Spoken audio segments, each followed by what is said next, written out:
the live stream feed because it tends to be a little bit after, and people miss my glorious intro, which hurts my feelings. But you are very welcome to the Clear Truth live show extravaganza extraordinaire / normal conversation with friends. That's the official title from now on. It changes every week, but nonetheless, you're very welcome to it. I am your host, Jamie Bambrick. With me, as always, is Steven Whitlow. Steven, you can say hi and you can tell people who you are. Yeah, Steven Whitlow, founder of Clear Truth, pastor in Toledo, Ohio. I've been absent the last 2 weeks, so it's good to be back. Yeah, great. You were. I was going to say something mean, like you weren't missed, but no, it was nice. It's nice to be back. I wasn't on the show. Yeah. Yeah. Foster was here. The quality. He counts. Quality stuff. Foster was here. We had a good time with Foster.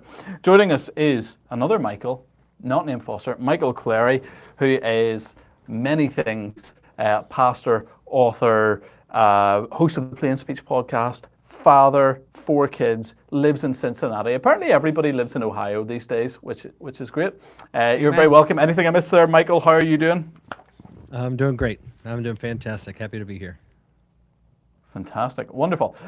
Before we get stuck into content, we are going to talk about Kamala, as I think it should now be pronounced. I've heard everything, including from her, actually. I've heard her pronounce her own first name differently, which I think takes real skill. That's a sign of incredible political leadership, where you're so confused that you don't even know your own first name. But Kamala, we'll be talking about Trump, we're talking about election, because that is coming up very shortly. And a lot of Christians are speaking into this, attempting to speak into this. Some are doing so well, present company included, basically Michael, and then some are struggling to do so. So we're going to talk about that. Before we do, Steven, why don't you tell people about Dangerous Friends?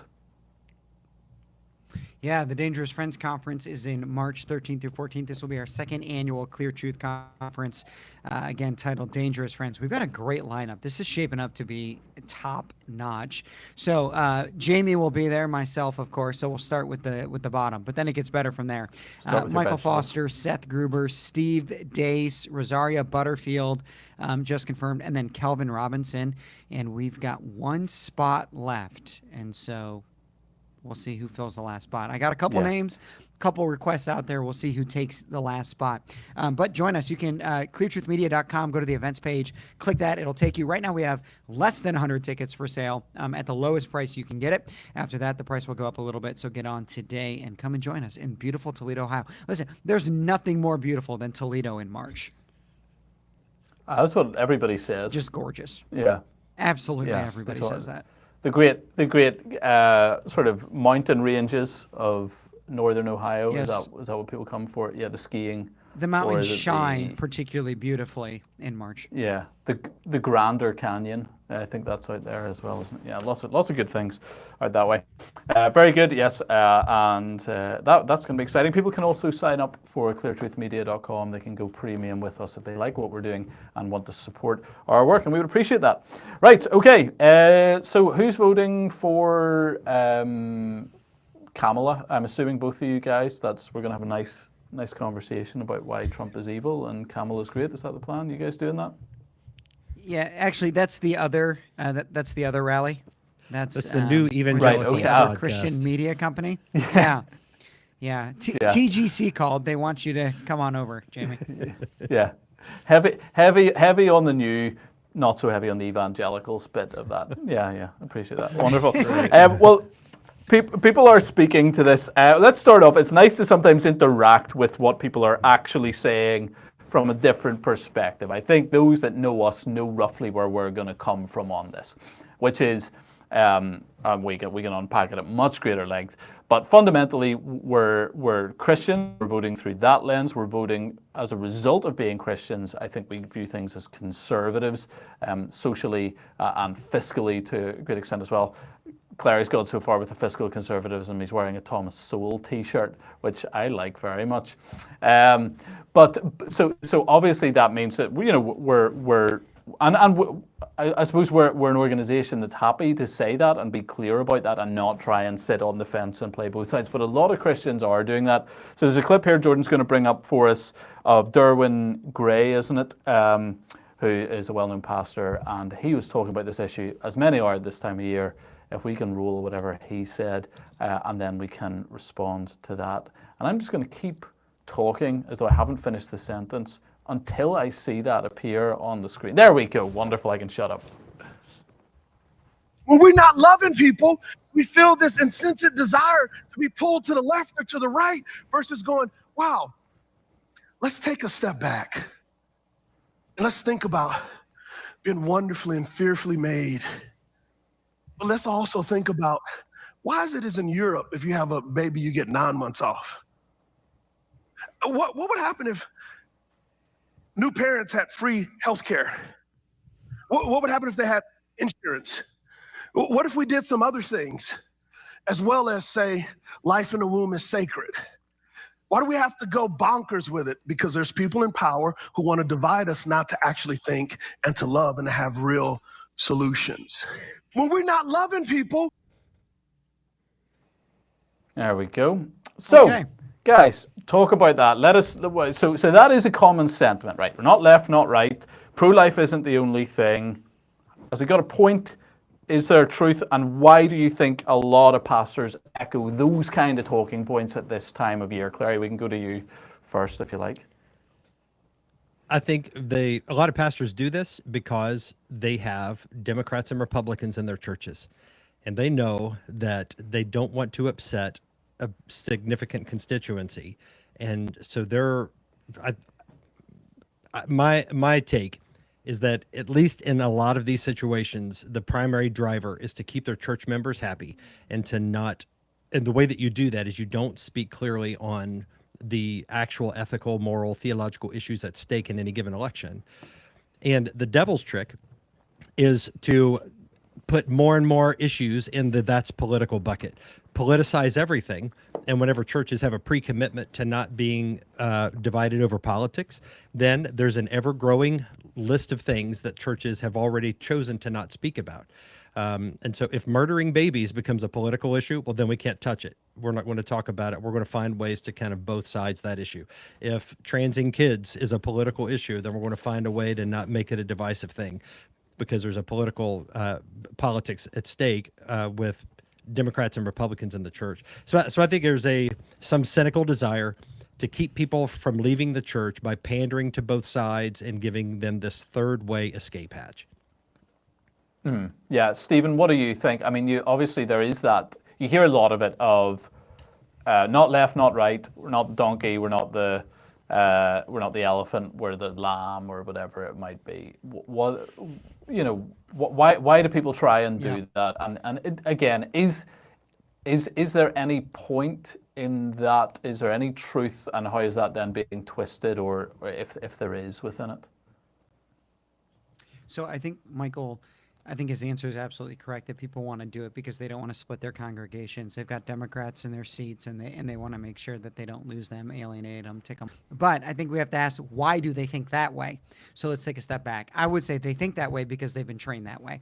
And they've been trained that way by the establishment evangelical establishment over the last 30 to 40 years. And so now the natural default of the American evangelical church, particularly one that kind of models the seeker movement, or, the modern church movement, is that the church isn't political, it's a doctrinal statement of like absolute fact. And so based off of that premise, now you have to operate in a certain way. And so we could argue on one hand, if you have to teach something biblically and you tick off half of your congregation, well, don't you want to be faithful to teaching the Bible? Okay, but that's not necessarily what they're doing. He's not saying abortion is wrong. He's saying, well, from a political perspective, abortion isn't the only thing that we should be considering. Why? Because he's trying to go deeper under the church shouldn't be Republican or Democrat, which is the new baseline foundation of the American evangelical church over the last 30 to 40 years. And so that's why I think they're doing that, because they really do believe that to be true. The church shouldn't be political. Yeah, very good. So, Clary, in your article, you talked about essentially, at least as is, maybe this wasn't always the case, but at least as is, this election has become basically a spiritual battle between, you use the term, irreconcilable worldviews.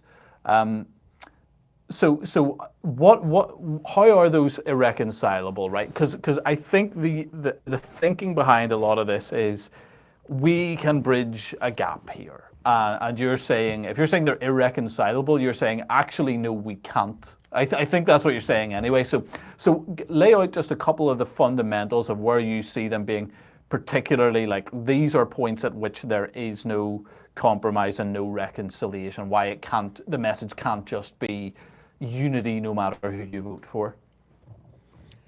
Politics and political parties are vehicles of worldview, and they're externalizing the beliefs that we hold about ultimate matters. So there's ultimate matters of what is right and what is wrong. There's ultimate matters about how we got here. Every worldview has to answer fundamental questions about where we came from, what went wrong, where is it all headed, how's it going to end up, how do we fix it. Every worldview has to answer those questions. The Christian worldview is what produced the right. It is compatible. So I wouldn't conflate Republican politics with Christianity. I would say, where does Christianity have a better home, or where's Christianity more free to operate? I'd say it is more on the right, because the right was birthed out of a Christian live is for people to take responsibility for themselves. And there is some shock absorbers that the church used to provide. Whenever you have a person in need or distress, the church could step in and help with benevolence and mercy ministry and that sort of thing. Well, over time, the state has sort of encroached upon that, to where the state has replaced God. And that is represented in the Democrat Party. So the Democrat Party does not, only in the most generic, vanilla way will they acknowledge any deity at all. The Democrat Party platform mentions the word God only once. But their worldview is one that is secular, where the state is ultimate. And when the state is ultimate and there's nothing above the state, then that is the ultimate reality. So the state becomes God. And whenever the state becomes God, then the people who are part of the state, that control the state, they get godlike power. And that is why the left is always seeking to do things that only God can do. And what's frustrating is that in American politics anyway, it is presumed that the government is always the answer. And so you have people that aren't educated. Why isn't the government doing enough to educate people? You have people that are poor. Why isn't the government doing enough to make sure people are fed? If people don't have jobs, what is the government doing to create jobs? What is the government doing to stimulate our economy? All the answers come from government. And that is presumed on both sides. Republicans think that way too, and that's frustrating because that's not true conservatism. But there's Republicans believe in a limited government. The secular left, they believe in an expansive government. And so what is presented to people as, here's economic policy of the left, economic policy of the right. Here's abortion policy of the left, abortion policy of the right. And they're often treated as like cafeteria options where, I like what the left does here and I like what the right does there. But that's people that are thinking in little bits and pieces, and they're not thinking in terms of whole. They're not thinking holistically about what those little bits and pieces come from a worldview. And so we're electing not just a man or a woman in this case, or two different candidates. We're electing a set of ideas that are embedded in a way of thinking, and that those two ways of thinking are irreconcilable. Either humans are responsible for themselves, and God, they're accountable to God for how they behave, and they're free, they have freedom of conscience, or we evolved and government is just a byproduct of the next step of evolution. And then this is the way we've organized ourselves, and the government is ultimate, and the government is responsible to make sure that people are fed, and the government controls everything. That is not compatible with a Christian worldview, nor with the politics of conservatism. So in my view, I think the right, Republican politics, is more compatible with Christianity, even though there's a lot of things I'm frustrated with about the Republican Party. It's the best option we have. And my biblical worldview informs me even about the way do I approach voting. I'm not looking for a Valentine. I'm not looking for a pastor in chief. I'm not looking for somebody who's perfect. I'm like, of the two options I have, which one is the best option for the conditions that we're in? And so that's kind of how I see the two worldviews, they're irreconcilable, and how I vote in the midst of that. Yeah. Let me ask, Stephen, you can maybe speak to this, and Michael, you can add something to it as well. So I think a lot of Christians, that I think probably hold to official orthodoxy and will tick the right boxes, but who want to stay out of this. They'll try and position, they'll go the sort of Anabaptist pietistic route and go, the church is above that. That they you know, so they'll phrase it in such a way of like, you know, well, that's, you know, give to Caesar what is Caesar's or whatever. They've got their Bible verses and their proof texts for not getting involved, and will refuse to then bring their faith into that sphere in a serious way. Why is that not possible? What's the actual problem with that? Because I think there are problems with that, but what do you see that being? Who's going first? I said Stephen first. Sorry, I said partway through. You Oh, can speak to it got first, it. Sorry. Yeah. You're okay. Cool. Awesome. Well, yeah. Here's the problem: is that we live in a real world. That's the problem, and that the decisions that we make have real consequences. And so our kids and the society that they grow up in is going to be a real one, not an ethereal one. And so, as Michael was describing earlier, I describe it to our church this way all the time. It used to be that there was one cup and there was a red pen and a blue pen in it. And we would argue if we wanted to use the red pen or the blue pen in a certain moment. And now it's very clear there's not one cup with two pens. There's two different cups. And the Christian, these cups representing worldviews, and then the second, the pens representing application of worldview. Well, there's very clearly now two worldviews. And one of them is a more biblical worldview than the other. And we see this in all of its applications. What do we think about gender? What do we think about marriage? What do we think about sexuality? What do we think about economics? And what's his name? Derwin? Is that his name? The guy? Derwin, yeah. Yeah. Yep. Derwin. What's wrong with what he was saying and what's so ridiculous about it is that he's mixing two worldviews and trying to make them one. So on one hand, he's like, well, why can't we protect life in the womb? Well, we should. And then why can't the mom and the dad have 9 months off? Well, Derwin, who's paying for the 9 months off? Like now you're starting to get into a misapplication of worldview. On the conservative side, you can take 9 months off. But the single mom down the street shouldn't have to pay for you to take 9 months off of work. You pay for it yourself. So now we're talking about application. So getting back to why can't the Christians just abdicate their responsibility and stay out of it? Well, I think it comes from, I think there's a bunch of reasons. I would summarize it in 3, but I'll just give one right now. And that is this. A lot of people say it's because, well, Christians should just do evangelism. Right? Like that's what Christians should do. We should just do evangelism, not politics. And we have all of these different reasons why we think that. It's dirty or it's going to alienate people. Well, let's take the alienate people perspective. Well, a lot of things alienate people. Talking about sexual ethics alienates people. Defending the unborn alienates people. I mean, there are all of these biblical standards that alienate people. And so whenever we say Christians should just do blank, not something else, and we carry those things out to their logical conclusions, the argument falls apart. And so discipleship is growing people up to obey all that Christ commanded, which would then include living it out in all of the ways that Christ commanded to it. And so there's nothing off the table. Our faith doesn't or shouldn't not apply to any particular part of life, particularly something as important as the way our societies are going to function. Yeah. We get into specifics in just a moment. Let me ask one sort of more question on principles here, and then we can get into, because we do want to look at actual specifics and give people helpful practical advice about the candidates and the options available to Christians and what we think they should do, which you did very neatly in your article, Michael. But so there's Matt Chandler. People probably saw there was a clip that Megan Basham posted. He's doing a series on politics. I didn't want to get into that because he was more talking about the history of the pro-life movement in that specific clip, and that's a great discussion, but a different one. But I did read the blurb for his second sermon in that series. I haven't listened to it yet because I need to find 54 minutes of my life that I don't want to get back. But he says the blurb for it is this: it is the building of an empire is the search for a godless Eden. It leads us to worship selfishness, wealth, violence, and oppression.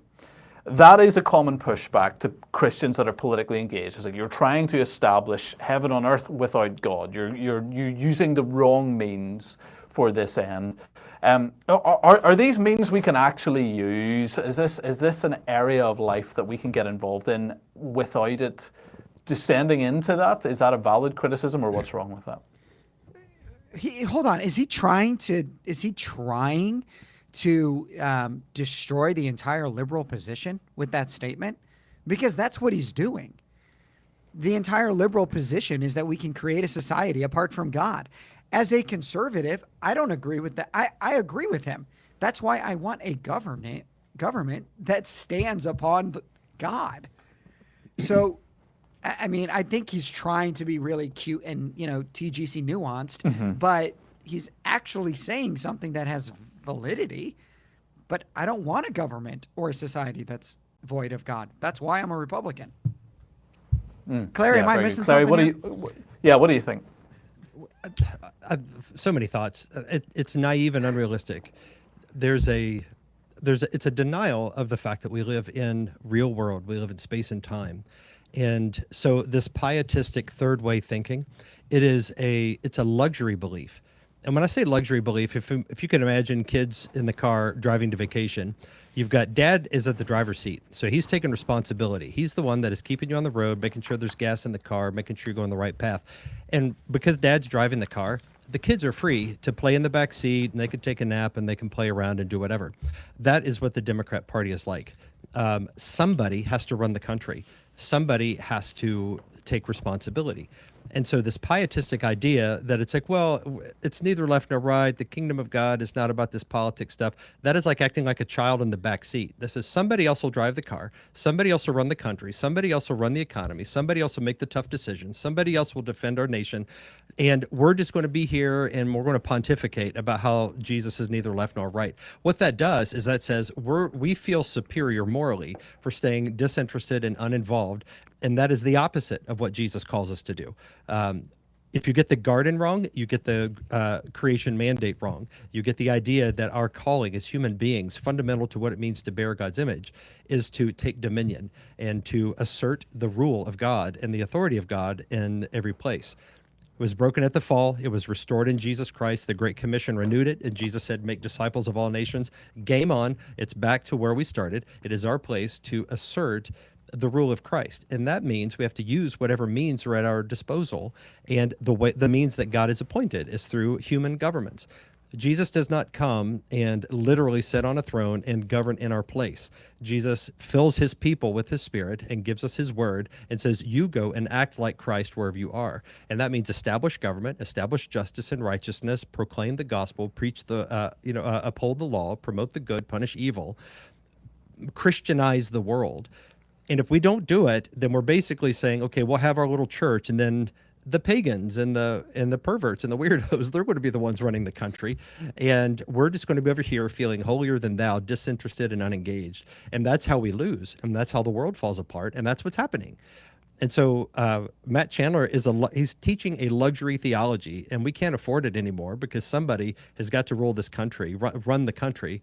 And if Christians just sit out, then we're basically saying, okay, the pagans and the secularists, they're going to run it for us. And that's not acceptable. Yeah. Yeah. I would also like to see this. Very much over here. Yeah, go ahead. No, go ahead, Stephen. Yeah. I would. Where is this fake nation that exists where there's no Christians in government, there's no Christian perspective in government, but the nation is filled with Bible-believing Jesus followers? This nation doesn't exist. And it's so dumb. It's like if the Great Commission is successful, it's almost like it's almost like the conditions that we want are things where we're always striving at something, but we're never winning anything. So it's like we want to be able to preach the gospel. We can't have Christian government unless we preach the gospel and Christianize the nation. But we can't do that whenever the Christians are prevented from doing so because we're in a hostile environment. I mean, it can happen, but we're doing so with the deck stacked against us. And so they're wanting to create conditions that make it more and more difficult to preach the gospel, and saying the more difficult it is, the more we're better off for that, and we can suffer under the thumb of the pagan secular oppressors. And it really is foolish because it wants to promote conditions that make it more difficult for us to accomplish our evangelistic ends. Yeah. And I think for me, statistically I mean, leads to less followers in Christ. Yeah. Yeah, absolutely. Yeah, I think for me, I mean, this is a relatively simple question, I think, and this kind of attitude that I see here is absolutely ubiquitous here in the UK. There's very few people who actually speak to anything, advance any sort of conservatism politically who are Christians. It's just really rare.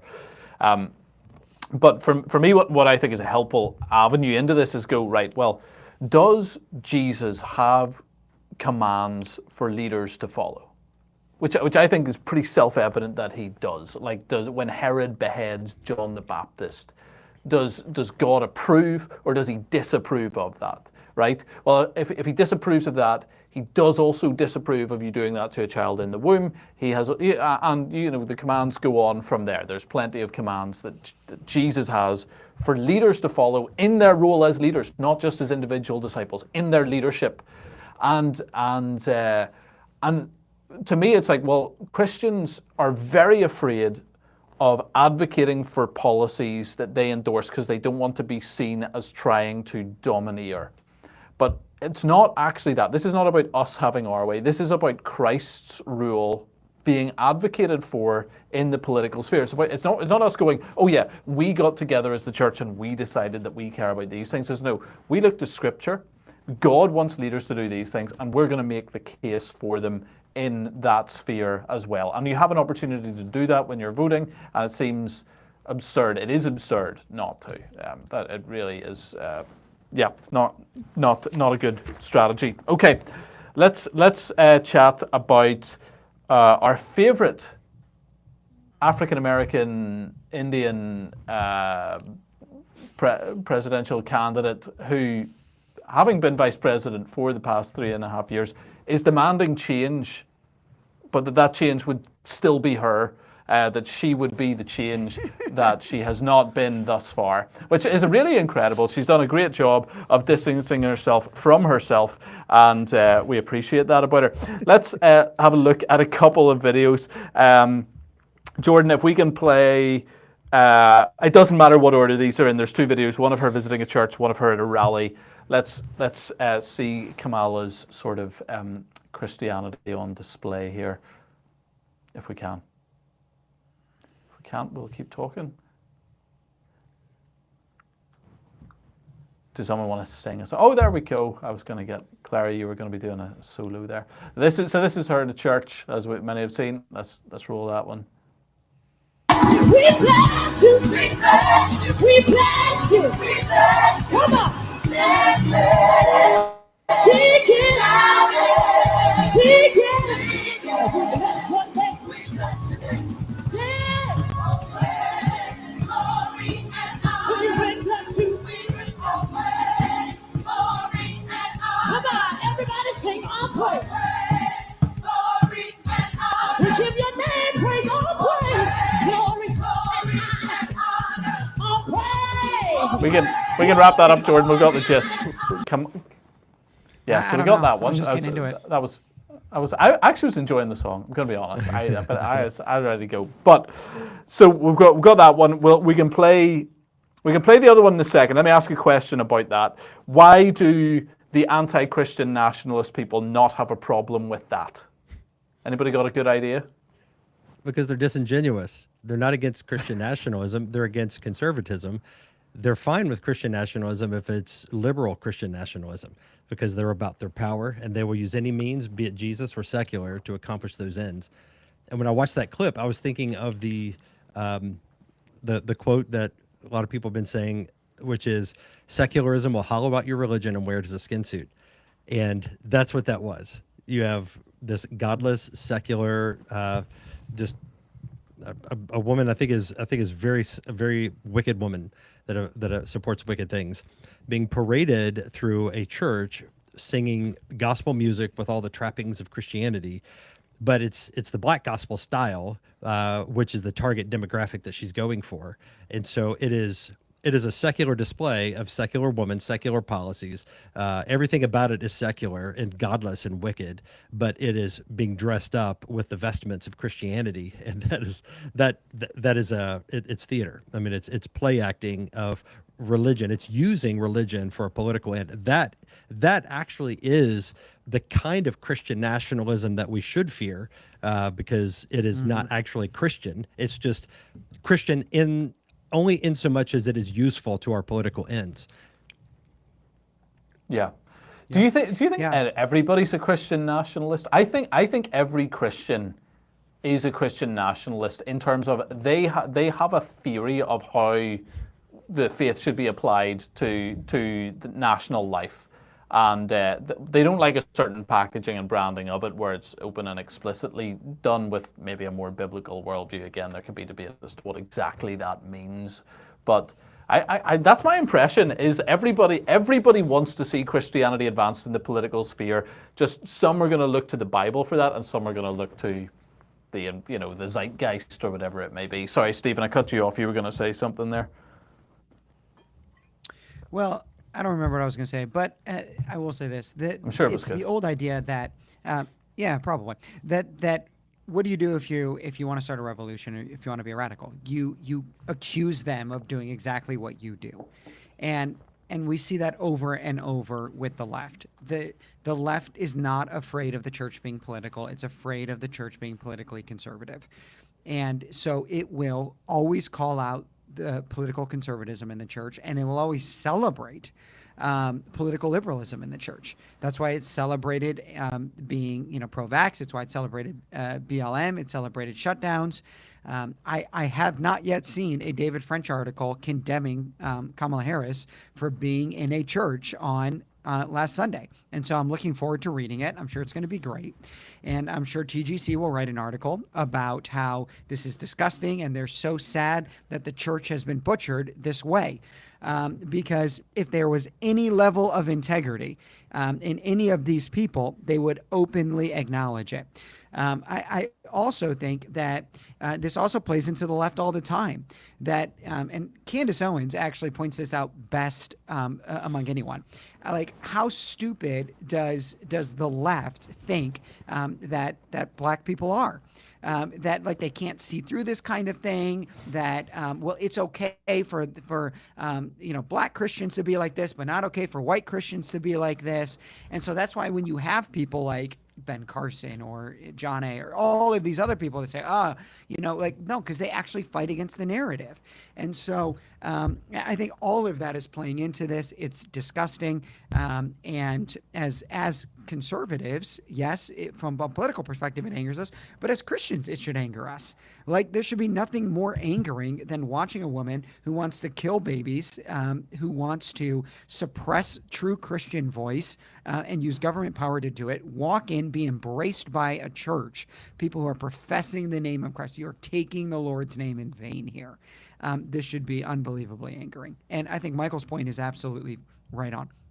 This is the kind of Christian nationalism that should set you afire. And and it should, because of the people who are for it and the people who are against the other form. Yeah, very good. So in conjunction with this then, I think this is probably within the same 24-hour period, there was a rally, which we have a video from, where we'll get to, if we can pull that up, Jordan, but basically there was pro-life people in one of her rallies, and one of them shouted, "Jesus is Lord." So we'll watch that and see her very Christian, faithful reaction to this. The one on the left there, Jordan, is the one. Yeah, if we can pull it full screen, that'd be great. Donald Trump hand-selected 3 members of the United States Supreme Court with the intention that they would undo the protections of Roe v. Wade, and they did as he intended. Oh, you guys are at the wrong rally.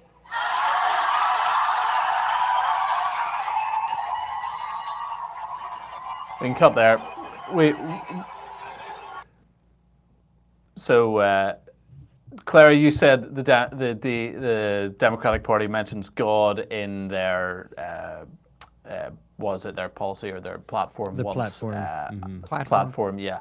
And was it followed by boo? Was that what it was followed by or something? And that was the next word. They're famous for having done that. And now they say, all right, if you say Jesus is Lord, you're at the wrong rally. What does the Democratic Party actually think of Christians? Christians are useful pawns if they can be manipulated into voting for Democrats. True Christians, there's an obvious disdain and hatred for true Christianity, which will be conservative. I'm not talking about the sort of, Kevin M. Young, uber progressive type of David French type of Christian. I'm talking about solid Bible believing, normal, ordinary Christians. They hate them because we're conservative. And we've heard, there's so many examples. This goes back to Hillary Clinton saying, calling us deplorables. I believe it was Barack Obama that says, well, these people, they cling to God and their guns. And there's this very evident disdain and contempt that they hold for Christians. They hate us, and it's obvious. And so I don't think there should be really any dispute that the Democrat Party on the whole has contempt for conservative Bible-believing Christians. Yeah. If you guys had to give, right, so let's look at Kamala and just the platform and policies, right? Because it's very easy to go after her as an individual and fun. But nonetheless, that's a point of, okay, any character will have their flaws and their issues, right? But in terms of policies, if you could maybe give one each, and if someone picked the one that you were going to go for, pick a second one, that's like, this is really concerning, particularly concerning to Christians. And let's briefly not actually try and do abortion, although I think that is a key policy, but I think everybody knows that. Are there one or two other policies you go, this is one that is of massive concern to Christians and people that want the good of the nation, that are blaring in the background, that you think people need to know and think about? And either of you can go first, whoever has a quick answer. Clara, you're the guest. You get to go first. Well, if I can't choose abortion as the most damning thing, I would say second to that would be the LGBTQ revolution, which the Democrat Party is fully supportive of, fully on board, and this is at the activist level. So I would differentiate, the 15-year-old kid who's been propagandized and is confused and that sort of thing. I would differentiate that from the activist class, where there is an agenda to promote this and push it on people, to groom children, the drag queen story hours. I mean, there's probably, I can't imagine any restriction that they would want to have with the LGBTQ agenda. And so they've had people on the White House lawn there's the transgender dude that had surgery to give him breasts, and he's walking around topless, covering his breasts on the White House lawn. And there's a photo of him, same dude, with Joe Biden before he did the frolicking topless thing later on. So it's like he was there. The White House is lit up in the pride flag. There's the Trans Day of Visibility that they did. And it was on Easter. And of course, they try to deny it, but just because it coincided with Easter. But the White House released a statement about it with the little Easter bunny and an egg in the little White House logo to announce the Trans Day of Visibility. So it's clearly there's a connection to Easter, that they want to subvert Christianity because this is their religion. There was another example where Kamala Harris was interviewed, and somebody was asking her about gender reassignment surgeries, I believe for inmates in prison. Should we do that? And she said we should have that conversation. So she took it further than that. Oh yeah, what was that? Oh, she said we should pay for it. Yeah, okay. So, Anyway, so she's continue. totally on board with that. And so I'm like, these things they're cultural issues, but they're the sort of cultural issues that are the foundation of our society. I mean, the family is the most fundamental, most basic institution of society. and we've lost it. I mean, in one generation time, the family has been eviscerated to where very few people are getting married, having children. And so these sort of issues are not just, oh, that's culture war. We need to talk about foreign policy and economic policy. And I'm like, we won't have a foreign policy or an economic policy if we don't have a functioning society at all. And we won't have a functioning society at all without the family. And the LGBTQ revolution is ground zero for that fight. Very good. Super. Stephen, what would be your response to that if you had to pick a different one? Well, Clary picked sex, so I'm going to take money. I'm a conservative. I mean, almost not by a large percentage because of economic policy. Because I truly believe that conservative economic policy is what is best for human flourishing, and it's what is best for people. And so somebody who does truly love my neighbor as myself, I want to love my neighbor the way that I love myself, which is an ability to provide for my family, an ability to create a sustainable living environment, and to take on responsibility, to pass that responsibility on to my children, and to create a culture that can thrive from a financial perspective. And the left is built on a mindset and an idea of redistribution of wealth, which I think is an unbiblical concept. And then their policies actually go about destroying the ability to create a society where everybody can thrive. And so when I think of my impoverished neighbor, when I think about the hardworking individual who's trapped in a failing public school, but wants to do better in life, and I ask myself, if I was that person, what would I want? I would want an opportunity to be able to grow out of that and to create a new environment. So I would look at the entire economic platform that Kamala Harris is running on and say, I disagree with it. I think it's unbiblical. I also think it's unhelpful. And I'd go a step further. It's destructive to creating a flourishing society.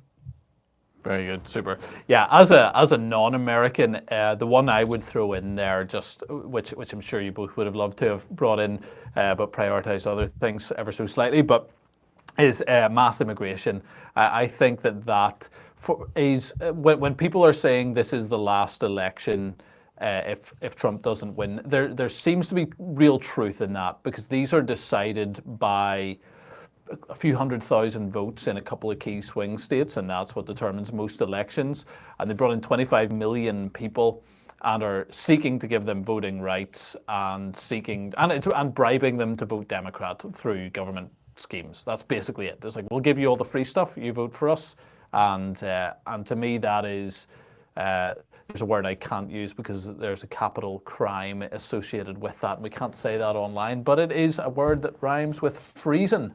And that's, I think that's really seriously concerning.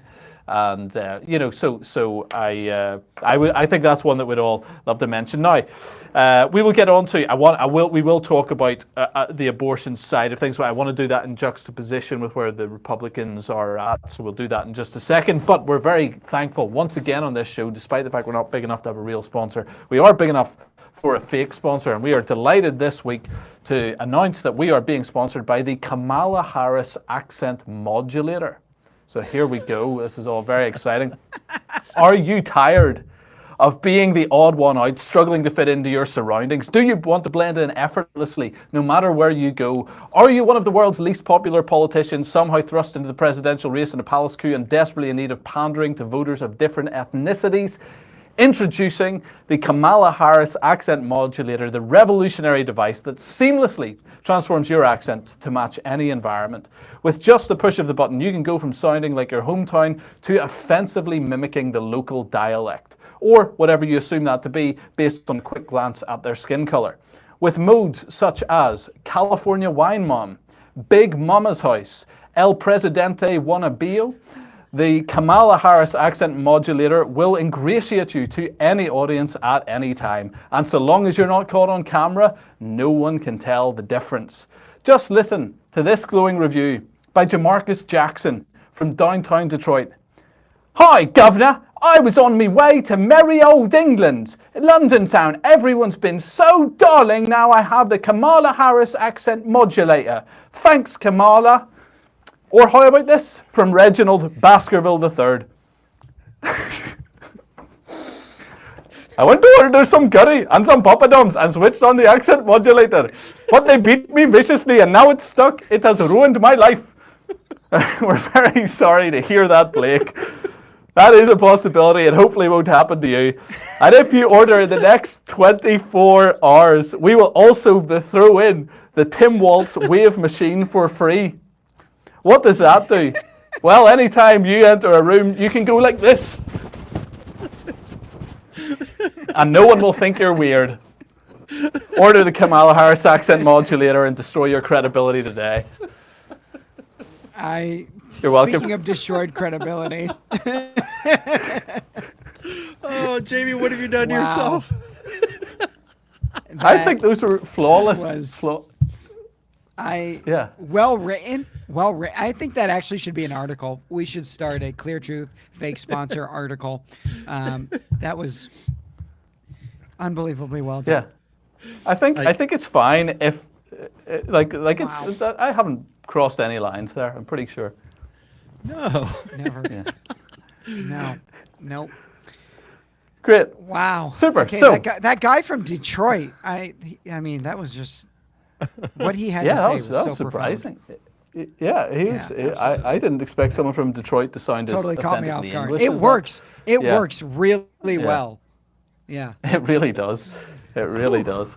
Yeah. There we go. So wonderful. Anyway, back to the serious discussion. You're welcome. If you sat through that, everybody, I'm impressed. You're still We can here, talk. Let's talk. Let's yeah. Thank God. Let's talk Donald Trump for a second, because why don't we play the video? Everybody's liking Trump at the minute. Trump, I said this on Twitter. Trump has managed to somehow capture, at the start of Kamala's thing, she was all vibes and no substance. And Trump went for this sort of thing of, we're going to do all the tough interviews up front. And they've now pivoted and it's all vibes and it is working so well. And everybody is just at this point going, this guy's all, like they remembered why they really like him. So there's a video of him in McDonald's and it's just it's prime Trump at his best. But I could do this all day. I wouldn't mind this job. I like this job. I think I might come back and do it again. Thank you. Look at that. Mr. Look at that. How Wow. are you? Thank you, Mr. President. Nice to see you. You made it possible for ordinary people like us to meet you. You're not ordinary. I mean, thank you so You much are for not everything you ordinary. do. I can see. We pray for you, and you are the type of person we want to be the president. Thank you very much. Thank you so much. So nice. That's Thank the you dude very from much. your ad. Thank you, Mr. When President. you think about it, I guess that's right. Thank you. Thank you very much. But I could do this all. So, yeah. Thank you, And Mr. President. Just to make this clear, right? Mr. President. I wasn't obviously doing an English accent. I would like to, or an Indian accent. I was doing the bad version, and therefore it's not offensive, right? Because I was doing therefore it's fine. Therefore, if there's a workaround here, this is justifiable. Anyway, everybody's. I'm guessing at this point, right? Because I know where you guys are at. We can talk about some of the other options for Christians, but let's just talk about it. You guys obviously are enjoying Trump at the minute, right? There's no way you can't be going, yeah, this guy's doing a good job right now, yeah? Yeah. Oh yeah. He's doing I very mean, well. I'm wearing Donald Trump tennis shoes right now. So yeah, I'm in. I preach in them every Sunday. I'm preaching in them every Sunday between now and the election. Preachers and sneakers. Watch out. Somebody walked out last week as a result. I did wish them a goodbye. It was very nice. Are you serious? Oh yeah. Did you tell them, or they just saw I'm the okay with it. sneakers, or did you say I'm wearing these sneakers if you like? No, I mean I was standing out in the lobby. They walked out, and somebody came up to me. I said, "Where'd they go?" And they said, "I think they're leaving because of your shoes." I was like, "Are you serious?" I was like, "That's fantastic." Okay. All right. Good. Cool. There you go. Yeah. Well, at least it wasn't like open-toed sandals or something like that, or sandals and socks. That'd be worse. No, that's true. They are tennis shoes. My yeah. feet are covered. Yeah, good. Praise the Lord. He's look. Trump. I think Trump. The interesting thing is, Trump is at this point looking reasonably likely to win. That seems to be where it's at, according to betting markets, polls, and based on all the historical the historical trends of polling versus actual turnout, all of those things. It looks like, yeah, he's in with a good shot. There's still a lot of Christians who are reluctant to vote or planning on not voting, and we're talking in the tens of millions. That's I would say that's probably concerning, at least based on what we've talked about so far. One of the more, I would say, legitimate criticisms of Trump is that he has shifted on the pro-life thing in some way. Why is he still a preferable option from a pro-life perspective than a Democratic nominee? Clary, I'll tell you what I would say we've got, when it comes to how we're making decisions, we've got two candidates. One is anti-Christian. The other one is a non-Christian. Trump is not a Christian. I don't believe the man is converted and has the Holy Spirit within him, is a saved Christian believer. However, he is agreeable to Christians, and he's not trying to destroy Christianity. He's not actively opposing it. And a lot of what he wants to do are things that Christians can be on board with. Kamala Harris is anti-Christian, and she is actively seeking to undermine everything that Christians hold dear. So the calculus then, and this is the way it is with a lot of moral decisions that Christians face. Some things are clearly in the moral category, and others are in the wisdom or prudence category. And so when it comes to Kamala Harris, it's a moral issue. I think a Christian who votes for Kamala Harris is doing so sinfully because they are voting for something that is antithetical and wanting to promote the evil and to punish the good. And that is the opposite of what governments are supposed to do. So I think it is a moral issue, and it is sinful and wrong to vote for Kamala Harris. When it comes to Donald Trump, I would say it is not so much moral because of his own personal, his character problems and the complaints, and abortion being chief among them. So I would say if I were talking to somebody, a Christian, that were saying, like, came to me as a pastor, like, Pastor Michael, I'm really struggling to vote with my vote about Donald Trump because of abortion. I would say I would not bind your conscience to say you must vote for Donald Trump. Because it's not that clear of a moral issue. It is if you were wanting to vote for Harris. That's moral. I'd say this is the matter of wisdom. So what would wisdom require? I would say don't moralize your vote in such a way that you are, in effect, you're effectively voting for Harris, even if you go third party or you abstain. I think abstaining is just silencing your voice, you're self-censoring, and that's not acceptable. But I think a third party candidate would be acceptable, but I don't think it's wise because you're effectively robbing a vote for Trump, and Trump would be the preferable of the two. And Trump, I do think he would be a good president. Things were going not perfect. There was a lot of sabotage also in the Trump administration, but Trump did a good job. 2016 to 2020, there were lies, there were media attacks and hits on him. So I think Trump is a better candidate than we've been told, and I think he is the one that I think Christians would do well to vote for. I think it is the wise choice of the two, but I would not oppose it if they voted third party the way I would oppose somebody wanting to vote for Harris. That's just my opinion, Stephen. You may have a different take, but that's the way I see it. I think that's a fair take. People forget that when Trump got elected and we moved into 2017, that we never anticipated GDP growth again, that we were not anticipating that the economy could actually thrive again. Trump completely changed the dynamic. And then on the same way, we never actually thought we could reverse Roe v. Wade, ever. It was an inconceivable notion in 2016. And it was Donald Trump who actually led the process through that. And there's not a single other, I don't think a single other person who would have done that, because none of them would have been actually strong enough to put out the justices and then to stand up to the senators to make them vote down the line to do it. any other Republican candidate that was available at that time would have backed down or would not have had the political power and ability to be able to do that. And so we can talk all we want in an ethereal way, but we live in a real world. We have 3.5, 4 years of non-COVID history of Donald Trump running the country, being the actual president. We have the same now, if you take COVID out of Trump's campaign, of Kamala Harris and Joe Biden running the country.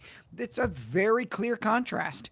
When it comes to sexual ethics, when it comes to the entire, the way we look at the LGBTQI movement, the way we look at life, and so by default, I always ask people when they give me this question, do you really think that abstaining from a vote or voting for Kamala Harris is going to be better for the unborn? Do you think that? If you do, you are absolutely clueless. There is no way you can convince me that abstaining or voting from Kamala Harris or voting for Kamala Harris is better for the unborn. Hands down, voting for Donald Trump in one way or another is going to be better for the unborn. And so I think you're wrong. I think you're morally wrong to not vote for the person who's going to be better for the unborn. Yeah. Okay. Yeah. Good. Yeah. I think that's a good case. Yeah. Okay. Let me ask one last question. And this is one. I'll let you give a little pitch if you haven't done so already as to why Christians need to. You can both do that. Give here's why we need to get out. Here's why we need to vote. From my perspective here, I'll give you two thoughts. One is that here in the UK, what we saw in our recent election in July was a lot of people. We had an incredibly low voter turnout. People did not turn out and vote for the Conservative Party in an attempt to punish them for 14 years of very poor, very liberal leadership. What happened was a far left party got in. Keir Starmer, who's our current Prime Minister, is a former Trotskyite. I would say he's still a current Trotskyite. He's just said he isn't, but that doesn't mean he isn't. But he was actively part of a group called the Pavlovites, which is a subsection of Trotsky, Trotskyism. And things have been significantly worse than people expected them to be. They ramped it up quick. And so I think sitting it out in an attempt to punish someone for something is unwise. I really do. That would be my thought from having seen something similar. I do also think this, and you guys can confirm or deny, and then I'll let you sort of go into your thing. I think there is an opportunity. I think you're going to see after this election, I think you'll see a significant shift one way or the other in terms of the long-term direction of the country. I think when Trump got in, the first time, he was not particularly well prepared, wasn't aware how deep the state was, all of the corruption in there. He had some idea, but he really wasn't well prepared to actually make significant change and get his accomplishments done. I think he's going to be a lot more effective on the second time around. I think he's prepared, and I think that there's a whole apparatus around him who are prepared. I think likewise with Harris, if she gets in, I think when Biden came in, he was trying for a bit to at least appear to do the unity thing. There will be no mercy after this. It will get ramped up. You're talking stacking of the Supreme Court. You're talking, maybe things like ending the electoral college system. There's a bunch of stuff that could happen there in the next 4 years. And so that's my impression from the outside. I don't like to sort of speak into other people's countries' politics too much, but that's my thinking. Do you guys agree with that? And then give your pitches, give a final stump speech of get out and vote if you believe so. I think you're right. Michael, you're first. Yeah, I agree. I think your analysis is accurate. Trump was not prepared. They don't say this, acknowledge it very much publicly, but they didn't think that they would win. They were the odds makers were just like his numbers were in the toilet. But he had energy and momentum, and he won. And I do think that it is so there are things that you talk about in peacetime and things you talk about in wartime. In peacetime, you can talk about, how do we decorate the lawn? How do we, let's have a parade, let's do this fun festival. That's what you do in peacetime. In the wartime, you have a much more narrow focus on how do we survive? How do we protect? How do we make sure that we live another day? This election is a wartime election. And if that's why that's maybe one of the strongest arguments I think for Trump is that I think he may do so for selfish reasons, but he is personally motivated to tear down the deep state. And I think that if there's anybody on this earth that will do it, has the motivation to do it, and they're running scared because they think that he will do it, it is Donald Trump. And that means that if he wins, he'll have to do so beyond a margin of fraud. He needs to win an overwhelming victory to get beyond that margin. And if he does win, the left will absolutely lose their minds. And what we will see a degree of unhinged that we maybe at least not in my lifetime that we've not seen before. If Kamala Harris wins, then like you say, Jamie, it's game over. Like she is ruthless, and she's ruthless because she's afraid, and she doesn't have the power or the strength personally to lead and govern and to unify and to stand her ground and to articulate a position. All she has is the ruthless use of power, and she's a puppet of people around her that will use her voice and position as president to implement their agenda, and their agenda is to destroy our way of life. And I don't say that hyperbolically. I legitimately think that they want to destroy our way of life, and that's what's at stake in this election. Yeah, very good. Stephen? I think politics matters. And if you're a Christian and you don't believe that politics matters, it's not because you've drawn that conclusion from a doctrinally sound position. You've drawn it because you have been taught to draw that conclusion over the last 30 to 40 years in the American church. We see ample issues and problems in the American church, and now we're seeing the unintended consequences of how we have been trained over the last few decades. One of those major consequences is getting Christians to believe this lie that engaging in politics is dirty. There's a lot of things that are dirty. Running a church is dirty. Starting a business is dirty. Doing anything that is meaningful is dirty. And so, yes, engaging in politics is going to be a dirty endeavor.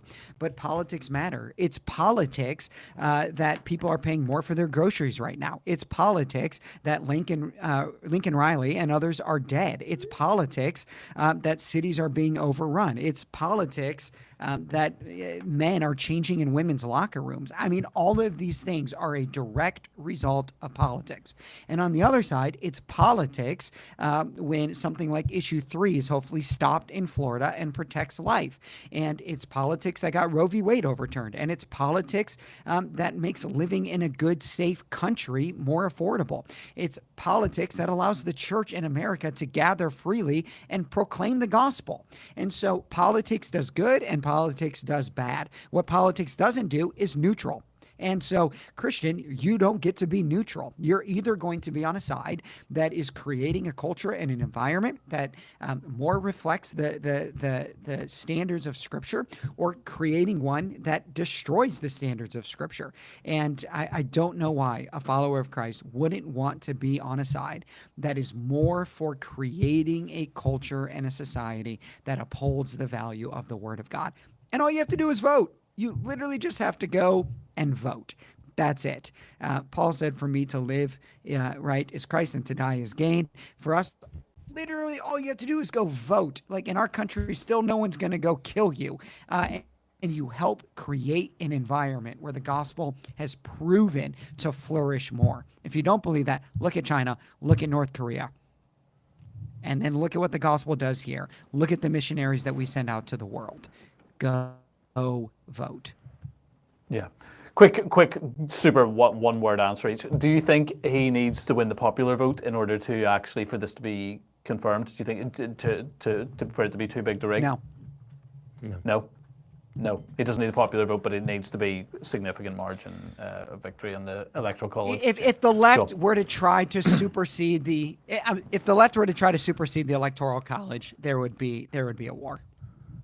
It's not about supersede. It's just for the rigging for the games that will be played. But yeah, well, the rigging can happen in just a few counties and swing states. Sure. That's where the race is decided. It's like a game of football, like the real football that where you run around with the funny ball and that you hold it in your hands. With the ball in your hands. Yeah. Football. Jamie, it's like real football. It's like. It's not the team that gains the most yards. It's the team that scores the most points. Right. Sure. So the popular vote is like who gained the most yards, but we're looking at scoring the points. And so, like, if there's 7 swing states, if Trump wins those, or at least wins the right combination of those, then he wins. Yeah, yeah, cool. Right, wonderful. Look, thank you everybody for watching. Thank you, Michael, for joining us. Thank you, Stephen, as always. And please check out cleartruthmedia.com. Feel free to sign up for a premium subscription if you like what we're doing. Support us there.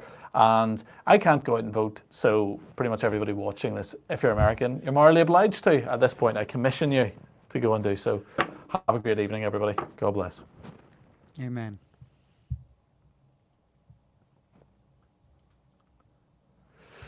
Awesome. Super. If you're a Thank you, guys. Democrat, you could. The Democrats would probably find a way for you to vote. Overseas ballot or something. So true. So yeah, I just fly into Mexico, walk across, get an iPhone. I was gonna do that at some point. I was like, I had a thought of doing a video whenever I was going to the States. I was like, I wonder if when I was going to go into my own state, I wonder if I flew into Mexico and then staged me going across the border. It's like, here's how I'm going in. It might be a nice fun viral clip, but I was like, that's too expensive and annoying. Or just find a fence in a desert somewhere. Yeah, and a river. And river. just climb over the fence and be like, look what I'm doing. I'm illegally I arrived. immigrating. I came the normal route. I came the expected way that you want me to come here. Apparently, this is how you get in. Super. Thanks, Clary. That was great. Good discussion as always. Yeah, Good thanks for episode. jumping on, Michael. My pleasure. A lot of fun. Yeah. Great. Fantastic. Yeah, that was fun. Super. Good stuff. Right. Let's just. Wow. Jamie, I don't know if we're going to get canceled because of your fake sponsorship or what. I think. I think I was looking at it, I was like, well, what can they cancel me for? I did an accent, right? But the accent was set up as it has to be bad, and therefore I wasn't offending anybody, technically. I was offending the device that it isn't real. Listen, I think we should actually write a Clear Truth set.